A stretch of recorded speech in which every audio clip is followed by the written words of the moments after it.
लोकलमधील गर्दीचा भार कमी व्हावा आणि अपघातांवर नियंत्रण ठेवण्यासाठी दिवा ते सीएसएमटी जलद लोकल सुरू करण्याची मागणी कल्याण लोकसभा मतदारसंघाचे खासदार डॉ. श्रीकांत शिंदे यांनी रेल्वे प्रशासनाकडे केली आहे.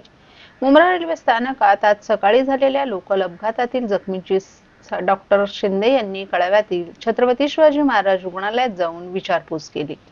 त्यावेळी ते पत्रकारांशी बोलत होते. या अपघातात 5 जणांचा मृत्यू झाला असून खासदार डॉ. श्रीकांत शिंदे यांनी शोक व्यक्त केलाय. यावेळी शिवसेनेचे खासदार नरेश म्हस्के आणि इतर पदाधिकारीही उपस्थित होते.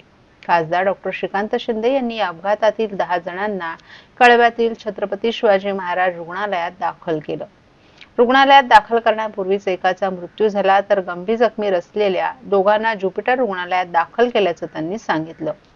7 जखमी रुग्णांवरील धोका टळला असून या अपघातात आतापर्यंत एकूण 5 जणांचा मृत्यू झाल्याची माहिती खासदार डॉ. श्रीकांत शिंदे यांनी दिली आहे. मुंब्रा स्टेशन जवळ एक वळण आहे. तिथे अप लोकल आणि डाऊन लोकल जात असताना दोन्ही लोकलमधील काही जण खाली पडले तर काही जण ट्रेनच्या आतमध्ये पडलं, असेही खासदार शिंदे यांनी सांगितलं. कल्याण कर्जत परिसरात मोठ्या संख्येनं नागरिक राहतात, त्यामुळे या मार्गावर लोकल फेऱ्या वाढवणं आवश्यक आहे.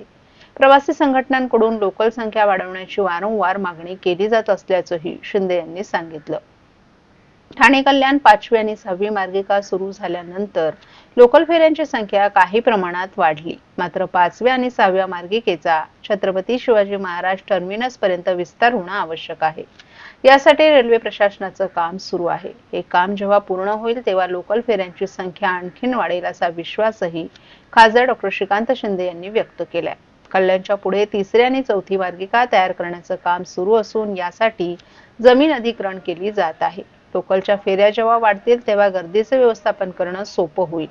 नव्या मार्गिका वाढवण्याबरोबरच 12 डब्यांच्या लोकल 15 डब्यांमध्ये परावर्तित करणं तितकंच गरजेचं असल्याचंही खासदार डॉ. श्रीकांत शिंदे यांनी सांगितलं.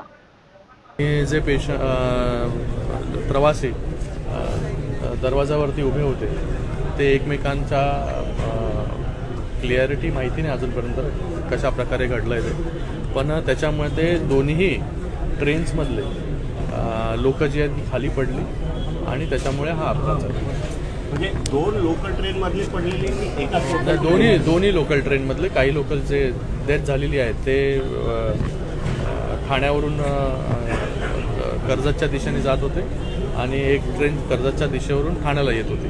तर काही जे लोक आहेत ते दोन्ही ट्रेनमधले या ठिकाणी जखमी देखील झालेले आहेत. सर, यामध्ये जे आणि जे काही लोक जे आहेत ते ट्रेनच्या आतमध्ये पडले त्याच्यामुळे जखमी झाले. सर, यामध्ये ज्या बाहेरून येणाऱ्या ट्रेन विशेषतः कर्जत असतील, खोपोली असतील किंवा कसार असतील, या फास्ट लोकल ट्रेन असतात किंवा त्या लोकल ट्रेनचा थांबा तिथे असल्यामुळे तिथे मोठ्या प्रमाणात गर्दी होती असं प्रवाशांचं म्हणणं आहे. कल्याणवर आता काय झालंय, मोठ्या प्रमाणामध्ये लोक देखील त्या कल्याण कर्जत इकडे राहायला गेले. मोठ्या प्रमाणामध्ये ट्रेन्सची अवेलेबिलिटी या रूटवरती पाहिजे. वारंवार मागणी जी आहे ती होत असते प्रवाशांकडून की ट्रेनची संख्या वाढवली पाहिजे. आपण पाहिलं असेल की 5वी 6वी लाईन झाल्यानंतर मोठ्या प्रमाणामध्ये ट्रेन्समध्ये वाढ झाली, पण अजून त्याच्या पुढे CST पर्यंत देखील ही 5वी आणि 6वी लाईन झाली पाहिजे लवकरात लवकर. त्याच्यावरती देखील रेल्वे प्रशासनाचं काम चालू आहे. ते जेव्हा होईल तेव्हा मोठ्या प्रमाणामध्ये गाड्या ज्या आहेत ह्या वाढू शकतात आणि त्याचबरोबर 3री 4थी लाईन जी कल्याणच्या पुढे आहे त्याचं देखील काम आपल्याला माहिती असेल की चालू आहे. तिथे देखील लँड ॲक्विजिशन चालू आहे. तर सर्व्हिसेस जेवढ्या वाढतील तेवढ्या ह्या सबअर्बन रेल्वेसाठी खूप फायदेशीर ठरतील. लोकांची जी आहे ही संख्या दिवसेंदिवस वाढत चाललेली आहे आणि त्याच्यामध्ये रेल्वे प्रशासनाने ह्या पूर्ण रूटवरती जास्तीत जास्त ट्रेन्स आणि 12 डब्यांच्या ह्या 15 डब्यांच्या कशा होतील त्याच्यावरती देखील लक्ष दिलं पाहिजे.